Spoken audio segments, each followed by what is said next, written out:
ಶಿರೂರು ಗುಡ್ಡ ಕುಸಿತದ ದುರಂತದ ಬಳಿಕ ಪಶ್ಚಿಮ ಘಟ್ಟ ಉಳಿಸಿ ಅನ್ನೋ ಹೋರಾಟವೊಂದು ಆರಂಭಗೊಂಡಿದೆ. ಆ ಕುರಿತ ಡೀಟೇಲ್ಸ್ ಇಲ್ಲಿದೆ ನೋಡಿ. ಪರಿಸರ ಸಂರಕ್ಷಣೆ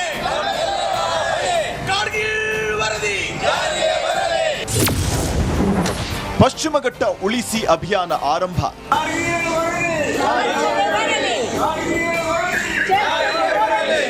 ಶಿರೂರು ಗುಡ್ಡ ಕುಸಿತದ ಬಳಿಕ ಪಶ್ಚಿಮ ಘಟ್ಟದ ಮಹತ್ವ, ಅದರ ಸಂರಕ್ಷಣೆ ಮಾಡಬೇಕಾಗಿರುವುದು ಎಷ್ಟು ಅಗತ್ಯ ಅನ್ನೋದು ಎಲ್ಲರಿಗೂ ಅರಿವಾಗಿದೆ. ಇದರ ಮಧ್ಯೆ ಹುಬ್ಬಳ್ಳಿ ಅಂಕೋಲಾ ರೈಲು ಮಾರ್ಗಕ್ಕೆ ಸಂಬಂಧಪಟ್ಟಂತೆ 2 ಹಳಿಗಳ ನಿರ್ಮಾಣ ಆಗಲಿದೆ ಅನ್ನೋದನ್ನ ಇತ್ತೀಚೆಗೆ ಕೇಂದ್ರ ರೈಲ್ವೆ ಸಚಿವರು ಸಂಸತ್ಗೆ ಮಾಹಿತಿ ತಿಳಿಸಿದ್ದಾರೆ. ಇಂತಹ ಬೆಳವಣಿಗೆ ಸಹಿಸದ ಪರಿಸರವಾದಿಗಳು ಈಗ ಪಶ್ಚಿಮ ಘಟ್ಟ ಉಳಿಸಿ ಅನ್ನೋ ಹೋರಾಟವನ್ನ ಆರಂಭಿಸಿದ್ದಾರೆ.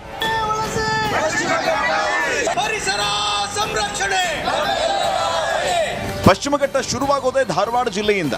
ಹೀಗಾಗಿ ಪರಿಸರವಾದಿಗಳು ಧಾರವಾಡದಿಂದ ಹೋರಾಟ ಆರಂಭಿಸಿ ಪಶ್ಚಿಮ ಘಟ್ಟ ಉಳಿಸುವ ವರದಿಗಳನ್ನ ಮುನ್ನೆಲೆಗೆ ತರುವಂತೆ ಆಗ್ರಹಿಸಿದ್ದಾರೆ. ಇಷ್ಟಾದರೂ ಗಾಡ್ಗಿಲ್ ವರದಿಯನ್ನ ನಾವು ಅನುಷ್ಠಾನ ಮಾಡೋದಿಲ್ಲ ಅಂತ ಅನ್ನೋದು ತಪ್ಪು ನಿರ್ಣಯವೇ ಸರಿ.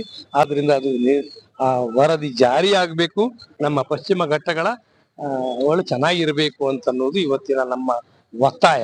ಧಾರವಾಡದಲ್ಲಿ ಈ ಸಂಬಂಧ ಸಭೆ ನಡೆಸಿರುವ ಹಿರಿಯ ಪರಿಸರವಾದಿಗಳು ಪರಿಸರ ಸಂರಕ್ಷಣೆ ಸಂಘಟನೆಗಳವರು ಸಾಂಕೇತಿಕ ಹೋರಾಟವೊಂದನ್ನ ಮಾಡಿ ಸರ್ಕಾರದ ಗಮನ ಸೆಳೆಯುವ ಜೊತೆಗೆ ಪಶ್ಚಿಮ ಘಟ್ಟ ಉಳಿಸಿ ಅನ್ನೋ ಆಂದೋಲನಕ್ಕೆ ಚಾಲನೆ ಕೊಟ್ಟಿದ್ದಾರೆ. ಅಲ್ಲಿಂದ ನೀರ್ ಬೇಕು, ಇಷ್ಟೇ. ನೀರ್ ಹೆಂಗ್ ಬರ್ತದೆ, ಯಾವ ದಾರಿಯಲ್ಲಿ ಬರ್ತದೆ, ಎಷ್ಟು ಮರ ಕಡಿಬೇಕಾಗ್ತದೆ, ಎಷ್ಟು ಪ್ರಾಣಿಗಳನ್ನ ನಾಶ ಮಾಡ್ಬೇಕಾಗ್ತದೆ.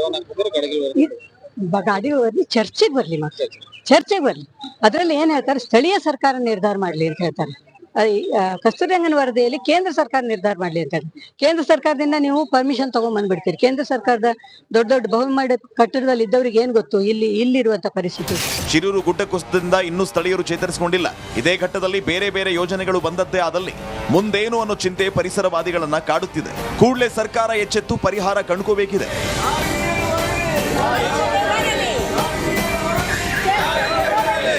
D V Kammar, Republic Kannada, Dharwad.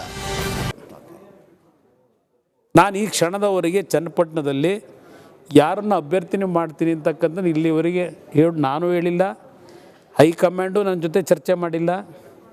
ಕೇಂದ್ರ ಸಚಿವರಾದ ಮೇಲೆ ಕನ್ನಡ ಮಾಧ್ಯಮದಲ್ಲಿಯೇ ಮೊದಲ ಬಾರಿಗೆ ಕುಮಾರಸ್ವಾಮಿ ತಮ್ಮ ವಿರುದ್ಧದ ಎಲ್ಲ ಆರೋಪಗಳಿಗೆ ಉತ್ತರ ನೀಡಿದ್ದಾರೆ.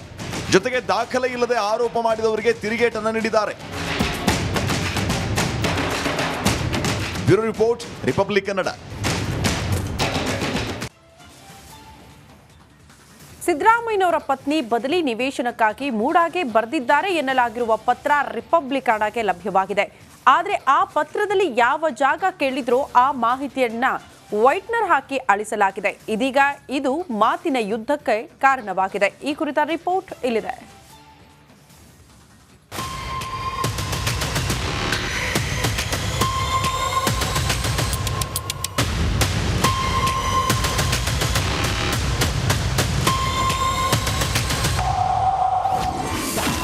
ಮೂಡಾ ಜಟಾಪಟಿಯಲ್ಲಿ ವೈಟ್ನರ್ ವಾರ್.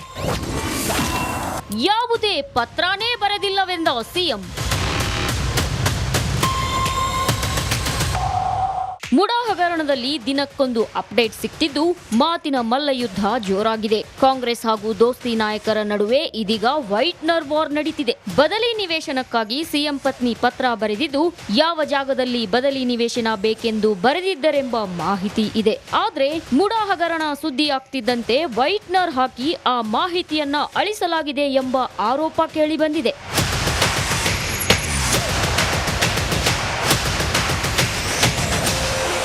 ವಿಚಾರ ಕೇಳ್ತಿದ್ದಂತೆ ರಿಯಾಕ್ಟ್ ಮಾಡಿರೋ ಸಿಎಂ, ಮುಡಾಗೆ ನನ್ನ ಪತ್ನಿಯಾಗಲಿ ನಾನಾಗಲಿ ಯಾವುದೇ ಪತ್ರ ಬರೆದಿಲ್ಲ ಅಂತ ಹೇಳಿದ್ದಾರೆ. ಇಲ್ಲಪ್ಪ, ಅದು ಸುಳ್ಳು ಪತ್ರ, ನಾವು ಯಾವ್ದು ಬರೆದಿಲ್ಲ. ಇವತ್ತಿನವ್ರಿಗೆ ಹೇಳಿದ್ರ? ಪಾದಯಾತ್ರೆ ಮಾಡಿದ್ರಲ್ರಿ, ಹೇಳಿದಾರ? ನನಗೆ ಗೊತ್ತಿಲ್ಲ, ನೋಡಿಲ್ಲ.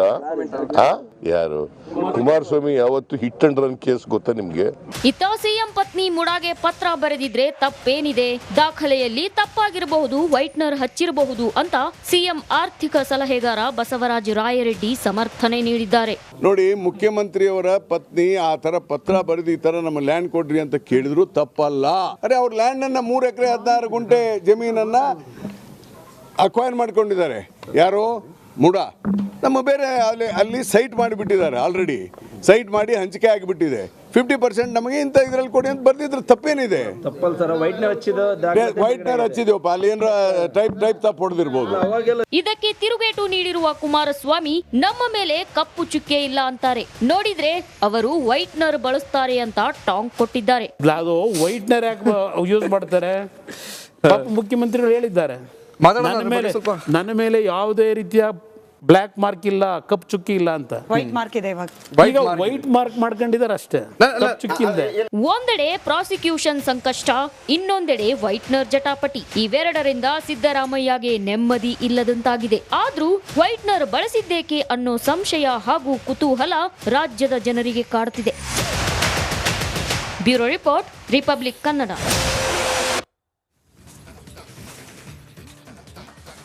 ಮೂಡಾ ಹಗರಣದಲ್ಲಿ ಸಿದ್ದರಾಮಯ್ಯಗೆ ಕಂಟಕ ಫಿಕ್ಸ್ ಆಗಿದ್ರೆ ಇತ್ತ HDKಗೆ ಜಂತಕಲ್ ಮೈನಿಂಗ್ ವಿಚಾರ ಕೂಡ ಟೆನ್ಷನ್ ತಂದಿಟ್ಟಿದೆ. ಅರೆಸ್ಟ್ ಆಗುವ ವಿಚಾರಕ್ಕೆ ಸಿಎಂ ಹಾಗೂ ಕೇಂದ್ರ ಸಚಿವರ ನಡುವೆ ಮಾತಿನ ಯುದ್ಧವೇ ನಡೆದು ಹೋಗಿದೆ.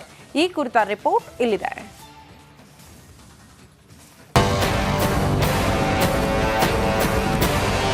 ಸಿದ್ದರಾಮಯ್ಯ ಬರಬೇಕು ಕುಮಾರಸ್ವಾಮಿಗೆ ಸಿದ್ದರಾಮಯ್ಯ ಅಲ್ಲ, ಪೊಲೀಸರು ಅರೆಸ್ಟ್ ಮಾಡೋದೇ ನಾನಲ್ಲ. ಒಬ್ಬೊಬ್ಬ ಪೊಲೀಸ್ ಅರೆಸ್ಟ್ ಮಾಡಿದ್ರು. ಸಿದ್ದು HDK ನಡುವೆ ಮಾತಿನ ಮಲ್ಲಯುದ್ಧ. ಅರೆಸ್ಟ್ ಆಗೋ ಬಗ್ಗೆ ಏಟಿಗೆ ಎದುರೇಟು.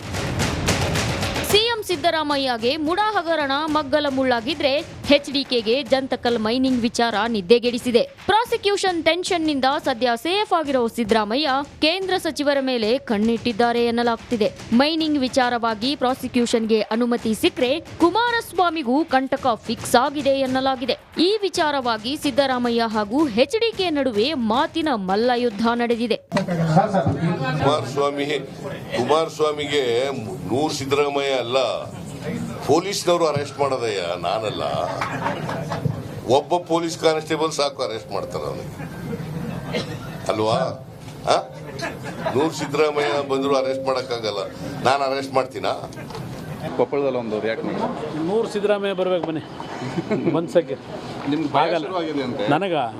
ನಾನು ನೋಡಿದ್ರಾಗ ಅನ್ಸುತ್ತಾ ಅವ್ರು ಯಾವ ರೀತಿ ಕಳೆದೊಂದು ವಾರದಿಂದ ನಡ್ಕೊಂಡ್ರು. ಜನ ಕಣ್ಣಾರೆ ನೋಡವ್ರೆ ಯಾವ ಥರ ಅವ್ರು ನಡ್ಕೊಂಡಿದ್ದಾರೆ.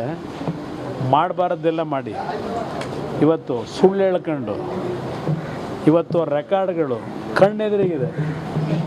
ಆ ರೆಕಾರ್ಡ್ಗಳು ಮೈಸೂರಿನ ಆ ದಾಖಲೆಗಳಿದೆಯಲ್ಲ, ಮೂಢ ಆಸ್ತಿ ತಗೊಂಡೋಗಿ ನನ್ನ ಹೆಂಡ್ತಿದ್ದು ನನ್ನ ಬಾಮೈದಂದು ಅಂತ ಹೇಳಿ ಈ ಥರ ಬಂಡತನ ಕರ್ನಾಟಕ ರಾಜ್ಯದ ಇತಿಹಾಸದಲ್ಲಿ ಯಾವ ಮುಖ್ಯಮಂತ್ರಿಗಳು ಇಂಥ ಬಂಡತನದಲ್ಲಿ ನಡ್ಕೊಂಡಿಲ್ಲ. HDKಯನ್ನ ಅರೆಸ್ಟ್ ಮಾಡ್ತೀವಿ ಅಂತ ಹೇಳಿಲ್ಲ. ಬಂಧಿಸುವ ಸನ್ನಿವೇಶ ಬಂದ್ರೆ ಯಾವುದೇ ಮುಲಾಜಿಲ್ಲದೆ ಅರೆಸ್ಟ್ ಮಾಡ್ತೀವಿ. ಪಾಪ ಕುಮಾರಸ್ವಾಮಿ ಭಯ ಪಟ್ಕೊಂಡಿದ್ದಾರೆ ಅಂತ ಸಿಎಂ ಟಾಂಗ್ ಕೊಟ್ಟಿದ್ದಾರೆ. ಇದಕ್ಕೆ ತಿರುಗೇಟು ನೀಡಿರುವ HDK